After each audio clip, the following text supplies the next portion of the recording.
Friends, how are we doing today? I want to do a quick video, not longer than 10 minutes, maybe more than 10 minutes, but I will try to keep this as short as possible. So, there's a lot of things are going on. Bitcoin ETF was approved in January. Yesterday, the SEC approved Ethereum ETF. The halving happened last month. Bitcoin is in a consolidation phase. It looks like that Ethereum wants to catch up. There are really a lot of things going on in the market. But there's one thing you should never neglect, and that's working on your mindset, especially during a bull market, especially during a bull cycle. Essentially, it's all about having the right mindset.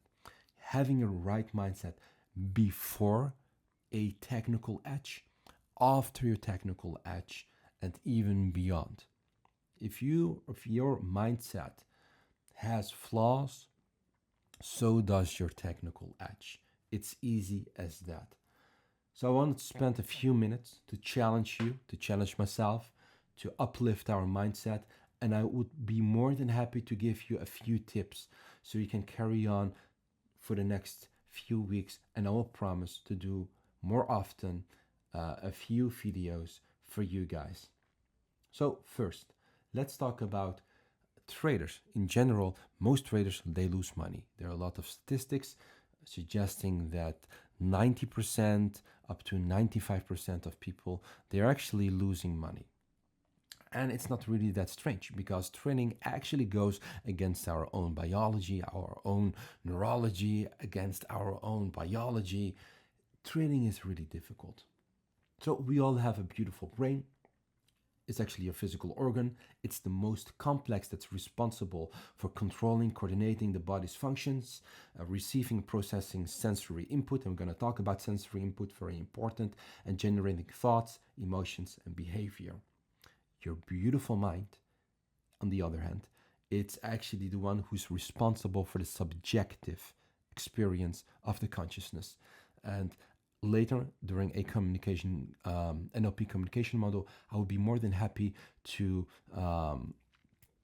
go a little bit deeper into the subjective experience of the consciousness, because it's responsible for your thoughts, feelings, and perceptions of the world, but also how you see trading and crypto and the charts and so forth and so on. First, very important when it comes to trading psychology and mindset, it's your motivation. It's easy as that. It's your willingness to do something. And before we're going to dive into the question, or you going to dive into this question, is what motivates you to trade? Think about that a few seconds. You should have this answer already, right? It should be really strange if you trade without knowing what really motivates you. And now ask yourself the following question. This motivation, is it towards pleasure or is it towards pain? Two different types of motivation, two different types of intention, two different types of energy. And I would like to give you an example from a trading and a non-trading context. Imagine they're twins, brothers. The one is going to the gym because he hates to be ugly and fat. His brother, he goes to the gym because he loves to be in shape and to be strong. The guy, the brother, who hates to be fat and ugly, every time when he goes to the gym, subconsciously and consciously, he reminds himself that he is ugly and fat. The other brother, who goes to the gym, subconsciously, he has a positive outlook that he wants to be in shape and strong. Two different motivations, as you can see here, towards pleasure and towards and away from pain. Very often, when you have away from pain motivation, it often serves you for short-term goals, for short-term motivation. For a thing like trading, which is actually a marathon, you don't get rich overnight unless you gambled into a few memes. You get rich and most likely you will gamble that money away again. Towards pleasure motivation is more serving than away from pain. Now, again, go to the question, what motivates you? Is it towards pain or away from pain or towards pleasure? As we all know, the market is fueled with emotions, from disbelief to belief, from thrill to complacency, from anxiety to panic, from depression to thrill. I myself believe we're in the stage of believe and thrill, and there are a lot of emotions, a lot of feelings. And the thing is, we cannot really deliberately control the feelings. And I also believe emotions themselves, they are not bad. They're also not good. They're just actually neutral because they just happen. And emotions cannot really deliberately be controlled. See emotions as a complex psychological and physiological response to stimuli. And this can be triggered by an external event. For example, Bitcoin is dumping, or your favorite coin is dumping, or you get the rug pulled, or an internal event, or an external event. That's where I made just the confusion. The internal event is what you experiencing inside your mind. So thinking about the dump, thinking about that you can lose money, this will also have an impact on you and your brain. An external event is something you actually experience. For example, Bitcoin dumping, you getting a margin call, you get liquidated. These emotions you're experiencing, they just happen. You cannot deliberately control them. And emotions, they have also really important function, and you need to understand that as a human being, and especially as a trader. It's actually there to, its pivotal role is there, its crucial role is there to help you in your survival, social bonding, decision making. And when it comes to trading, these emotions doesn't always serve your trading progress, because biases, they can kick in. And the nasty thing of biases is they happen subconsciously. You are not aware that they are happening. So a beautiful definition I found about biases is it is a systematic error in thinking or judgment, and it can perceive your the interpretation of information. This is a NLP communication model. I will not explain everything, but there are a few things I want you to fully understand. A few things. One, we have filters, because your conscious mind cannot absorb and digest all the information. So what your subconscious mind does is it filters away out information, and this can lead to a lot of biases. So we basically tap into this world through our five senses, and we have filters, and these filters, they can delete information subconsciously. They can distort information or generalize information in such a way that it fits your model of the world, so that it can fit your filters. Your filters are based on your memories, the language, meta programs. Meta program is just another word for your personality characteristics, your values, and your attitude. And that can create an internal state. It can create a behavior. So knowing this, I would like to go through a few biases, not all of them. And there is a bias which we call post-purchase rationalization.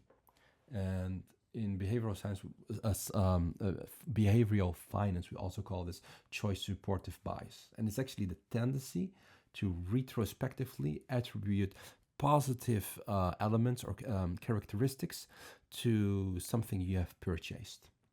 And you basically overlook any negative characteristics. You see what we do here? We delete information subconsciously, we distort information and generalize information so it can all fit our bias. That's how powerful the brain is. Everything happens all subconsciously.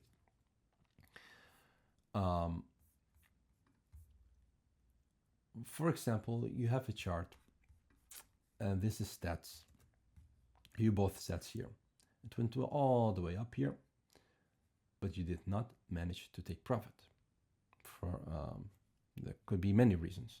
You didn't have any plan, you were too optimistic, and so forth and so on. You saw this bounce here, getting a little bit optimistic, and then it dumped here. It dumped here, and you are now in a state of regret because you missed out on a lot of profits and you're now in a loss. It made here a good bearish retest, and still you're holding your coins. By the way, I'm not anti-sets, it's just a good example here. What's happening here is whenever the coin is going up, your conscious mind, your subconscious mind is there to actually motivate you to not sell or take profit, because it's attributing more positive characteristics. For example, the team is growing, BRC20 are a hot narrative. My favorite guru is also buying sets. Other people are buying sets. No way we can be wrong. The Discord community is growing. The Telegram community is growing. You see, if you torture data enough, it will confess. And this is a really good example of post-purchase rationalization. We all have this, but the key is to be very conscious about this post-purchase rationalization, because it can happen to all of us. You can also see this when people buy, for example, not stock or crypto, but it could be also like a phone or a coffee machine. After the purchase, you will try to find reasons to basically justify your purchase. And it's really hard to get rid of this unless you are aware of what you're doing. Another one, and this is probably the last one I'm gonna handle, is loss aversion bias. There are a lot of studies done on loss aversion bias, and loss aversion bias is really a real thing. Why? Loss aversion bias, what it actually does is it gives more weight to losing something rather than winning something. In some studies, what they have shown is losing triggers the brain 3 times more than winning something, because loss aversion bias is one of the strongest expression of fear. And what's the key rule of fear? Survival. Loss aversion is actually a expression of survival. We don't like to lose. There are a lot of studies done on loss aversion bias. Maybe next time I'm gonna go a little bit deeper into it. But even thinking about a loss, and this is a brain scan done on loss aversion bias and fear, can trigger responses in your brain. So you can see that things will light up in your brain whenever you think about losing or losing money. This is like a funny cartoon. Loss aversion, winning $10. Hey, cool, I guess. Losing $10, a cruel world. And this is really true. I would like to keep this video really short. If you guys have any questions, let me know. Discord community members always have priority. You know where to find me. If you guys have any questions, issues, or you think you can uplift your trading psychology, but you don't know why or how, just tag me. I'm here to help. Until the next time, see you around, ladies and gentlemen, and have a beautiful weekend.